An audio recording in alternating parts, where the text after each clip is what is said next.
Sad Nation, hello and welcome to our next chapter in our equitable discussions. We're so thankful that you've taken the opportunity to join us. Today, we're going to be talking about something that are on many of your hearts and minds as you're thinking about your future. Now is the time you're planning for college, thinking about not only what you're going to major in, how you're going to go, what college you're going to attend, but also how you're going to pay for it. We are so proud to work with our friends at Equitable to answer your questions, get you the information that you need to make good choices and good decisions as you think about your future. And I am honored to be joined today by an all-star panel of experts in this field. To get us started, I am going to turn it over to Bernie Heffernan, the Divisional Vice President of the Taxes at Market, to get us started. Bernie, over to you. Thanks, Rick. I'm happy to be here and very excited. And thanks to everyone for joining the session today. Today, we're going to discuss some critical topics that young adults should keep in mind when looking into colleges and applying for student loans. With me today, we have a distinguished panel of experts in this field. First, I'd like to introduce Peter Sims from Pay for Ed. Peter, would you tell us a little about yourself and what Pay for Ed does as a firm? Thanks, Bernie. Thanks, Rick, for having me on today. My name is Peter Sims. I'm president of Pay for Ed. We're a technology company which helps families and students guide from college funding all the way through student loan repayment. I spent 25 years in corporate America and financial services with companies like Fidelity. Before I started a technology firm in 2015, made a transaction, and in 2018 was looking for my next challenge and became very aware of the student debt problem. So I helped found Pay for Ed in 2018. This is something that's near and dear to my heart. I have 4 children, a senior in high school, a junior in high school, an 8th grader, and a 6th grader. So I am very aware of the challenges that families face, and I'm trying to help make life a little bit easier. Our goal at Pay for Ed is to give you the correct information so that you can make educated decisions. Thanks, Bernie. Oh, that's awesome, Peter. Thanks for sharing your background. And you know, it's very obvious and clear with your little ones at home that you are really in tune with the topic that we're discussing today. And the work you're doing at Pay for Ed is obviously instrumental in helping students and parents make those sound college decisions. So thank you for being here. Also with us today from Student Loan Tech is Nicole Groux. Nicole, can you tell us a little more about your background and what you do today? Sure. Thank you very much, Rick, and thanks, Bernie. My name is Nicole Groux. I am the Vice President of Business Development at Student Loan Tech. Student Loan Tech was created because, as many of you are aware, we have a student loan crisis right now with the amount of student loan debt of $1.6 trillion. There's also complexities with the forgiveness programs. With over 200,000 applicants, less than 2% actually get accepted. So that's why we created Student Loan Tech. Student Loan Tech is a company that aims to improve clients' lives with designated financial strategies to help reduce the burden of student loan. Our team is comprised of financial advisors and student loan experts, and we have worked with over 6,000 borrowers to help them map out student loan repayment strategies. With our software and years of experience, we analyze every possible repayment plan and create the optimal loan forgiveness strategy just for you. Well, that's terrific, Nicole. Thanks for sharing that and great statistics there, actually. So thank you both. I know the student loan forgiveness program can often be confusing. And today we're looking forward to learning some tips from the experts on how to navigate the process. So let's get started. Peter, let's start with you. When a student is thinking about looking at colleges, where do they start and what are some of the things that they should consider? Thanks, Bernie. I always say the first step is understand that everyone is different. They're different in their approach, the thought process, and what's important to them. And people get confused, they get very stressed, but I'm here to tell you it's okay. Relax. There's a lot of resources out there to help. The first resource, as you said, the first step is a lot of the schools that you attend have great resources. They could be the people, books, software, but what I always tell people is start with the subjective information. Start narrowing down your school list by, do you want to go to a big school or small school? Do you want to go to a business school or liberal arts? How important is it to be closer to home or far away? What's your major and interest? And start a process where you start narrowing down some of those choices that are there. It's a lot of information, but the second step is keep your information in a central place. Be organized. There's a lot of information that will be fluid with you throughout your process. So getting organized is very, very important. Once you do the subjective, what we talked about, then you need to focus on the objective. And what I mean by that is financial. This could be the first time where you engage with your parent or parents or guardians regarding finances and your future. Everyone is different and so are the schools. I would ask that people don't focus so much on the cost of tuition, but what it's going to cost when you graduate. 8 out of 10 people need some sort of financial assistance in going or preparing for their educational journey. It's not a matter of if you're going to, but mostly how much and what type of assistance will you need in your decision. Bernie, most people say, where do I start, or what would be the loans that I would first look at? I always say that the easiest loans to look at for the student are the Stafford loans, and it's a great way to start. Oh, that's great, Peter, and thanks for that information. I mean, certainly, one size does not fit all, right? When you're looking at different various colleges and maximizing that quality of education in a comfortable environment makes a lot of sense. Nicole, what types of loans are available, and how would someone know which loan is right for them? Sure. So there's a lot of confusion around different types of loans. And the most important question is to understand the difference between federal loans and private loans. Federal loans are backed by the federal government, while private loans are backed by banks. Federal loans, you can qualify for forgiveness programs, whereas private loans, you cannot. So it's really understanding what types of loans are out there. And then when it comes to federal loans, if say you want to qualify for forgiveness programs, there are 4 types of different federal loans. And I won't get into too much detail, but just to give you high level, there are federal Perkins loans. These are loans made by schools. There are federal family education loans, or FFEL loans. These are loans made by banks, but they're guaranteed by the education department. There are direct loan programs. These are loans made by the education department. And then there are Parent Plus loans. These are federal loans made by parents to pay for their children's education. So one thing that is important to understand, while there are many federal loans, the one type of loan that is eligible for forgiveness programs is the direct loan. So if you are interested in qualifying, you would want to look into more the direct loans that are backed by the education department. Wow, that's amazing. It's certainly many options, and finding the right loan is obviously critical. Not only the affordability aspect, but the importance of understanding what you can expect and how to manage that.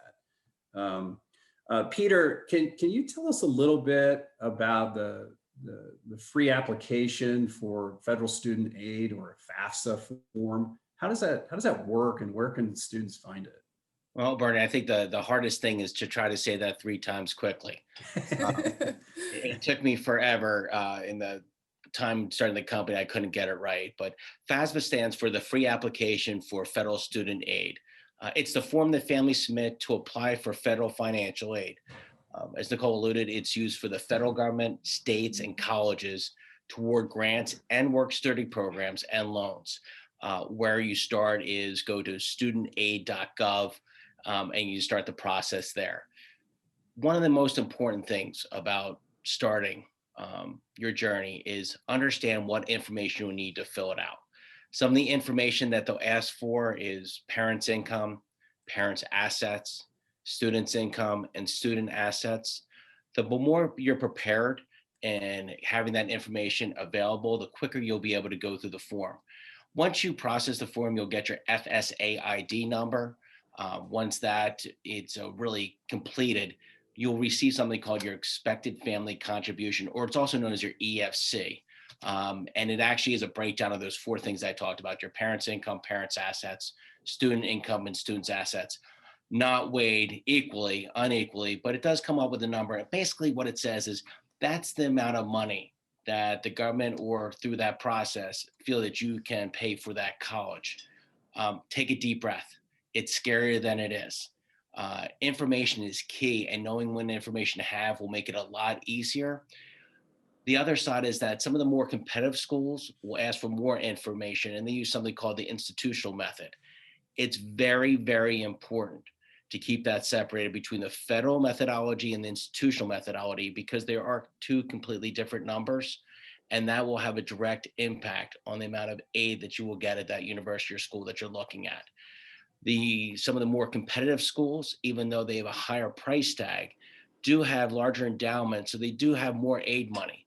So when I look at the whole educational journey, and when you're looking at not only the subjective but the objective financial side, don't be scared away by some of the numbers that are there, because the amount of aid at some of the schools, it's much larger. I personally believe everyone should fill out the form.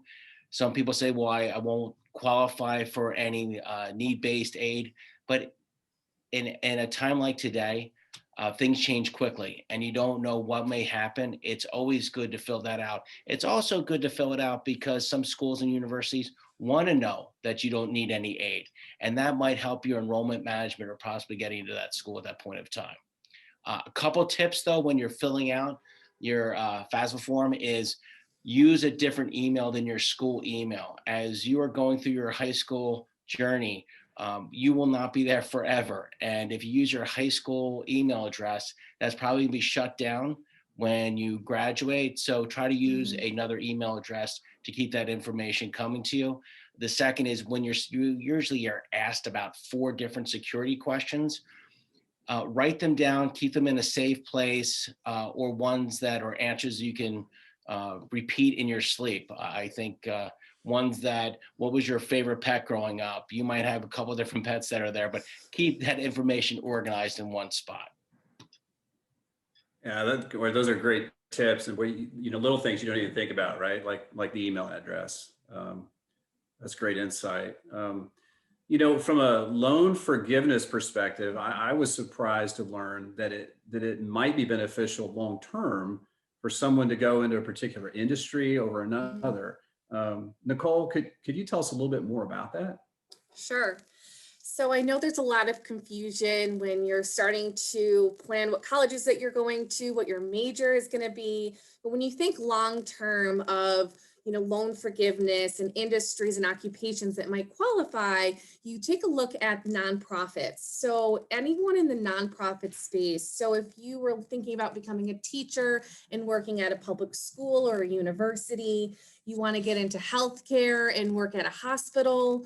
Maybe you are working for the government or any municipality or the military. Anyone that falls under the 501c3 umbrella qualifies for the Public Service Loan Forgiveness Program. The only requirements are that you work full-time at a nonprofit, you make 120 qualifying payments, and that's over a span of 10 years. Anything after that is forgiven tax-free for the borrower. So that's any nonprofit employee, any nonprofit full-time employee that works for 10 years and makes those qualifying payments is eligible. Gosh, I'm not sure many people are aware of that. I mean, it's definitely a compelling way to look at it if you're considering that. I mean, if you're interested in one of those professional areas, why not plan early and consider, putting yourself ahead of the potential financial stress that comes along with debt, right? Exactly. So Peter, speaking of the career journey, can you talk to us a little bit about the role that guidance counselors play when students are considering next steps? Of course, guidance counselors are great and will help you through the process of going to school from juniors, even sophomore, junior, and senior year. But the advice I always give is the more you are prepared, the better their time will be spent with you. They can help you with those subjective decisions of trying to figure out what type of things interest you. Nicole just talked about school teachers or going to the medical profession where you have the opportunity for public service loan forgiveness, but they are a great resource to have. Unfortunately though, Bernie, it's one of the things that they don't really touch upon, it's been our experience, is the financial side of education. They are more tuned to that subjective side. So when you are going and making your college list, there's so many numbers that can be crunched, but you need to have an apples to apples comparison. Don't make the assumption that you're like someone else. Each person and each family is different, and each financial need is different. So you really need a customized tool to make sure that you make your decision. If your parents have access to a professional, a financial advisor, an accountant, they should engage them in the conversation. In addition, if you've got a software, so our software does help you customize the information you have and keep it in one spot. But as I always say, the guidance counselors are great for the subjective side, but the financial area of paying for school is probably where you're going to need to go out and search and find other resources. Yeah, that makes a lot of sense. It's important to make sure that students are aware of the financial aspect, even if it's not something that the guidance counselors are necessarily permitted to touch on or discuss. Nicole, can you give us an idea of the types of payment plans available once it's time to start repaying a loan? I mean, is it based on anything in particular? Yeah, so once you graduate and you have to start making those payments, there are several different payment plans that you can get put into. Typically, the most common payment plan that servicers automatically put borrowers in is a 10-year standard payment plan.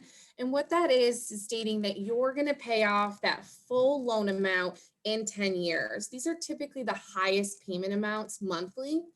There's also graduated payment plans. These are, they start off really low for a low payment, and then they balloon up, and they're, a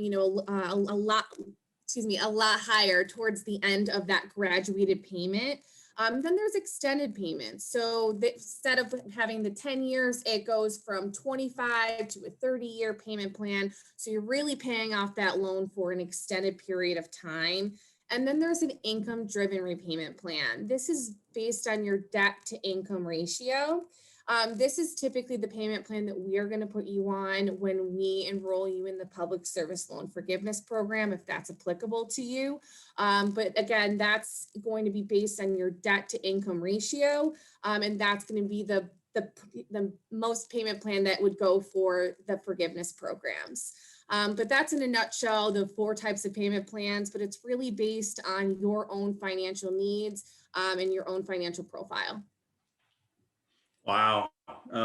We've unpacked quite a bit today and heard a ton of valuable information today. And I hope our SAD family agrees. So what are some of the resources available if someone wants to learn more for both Peter and Nicole? Nicole, you want to go first? Sure. So if you've graduated and you're now thinking, okay, how do I start getting enrolled in these forgiveness programs? Please reach out to us. You can go to our website, which is studentloantech.com. We do all student loan solutions. So not just federal loans, but also if you have private loans, we do have refinancing options available as well. So take a look at our website and we're happy to help once that day comes. Peter, any thoughts? Sure. Couple quick things. Studentaid.gov is where you're going to fill out your FAFSA form. That's a great resource. College Board in today's environment has 4 upcoming virtual college fairs that you should tap into to try to get an idea of where you want to be. And I'd be remiss if I didn't say our company has a wonderful website with tremendous amount of information, videos to help you walk you through the process and get you organized. And that's www.payfored.com. Oh, that's fantastic. And thank you both for being here. On behalf of Equitable and myself, we can't thank you enough for taking time to discuss such an important subject matter with us and something that's so important to our students who are looking forward to take those next steps. So now we would love to hear some questions from our audience. Rick, where do we go from here? Yeah, thanks, Bernie, Peter, Nicole. A pleasure to have you guys with us today. And Bernie, you're right. This is just the beginning of the conversation. So SAD Nation, on your screen, you will see the link, and in the chat, you'll see the link to head over to our live session where these incredible panelists will be available to answer your questions. So we hope to see you in just a few moments. Thanks so much. Bernie, Peter, Nicole, great job. Thanks again. And Sad Nation, we'll see you in just a couple minutes.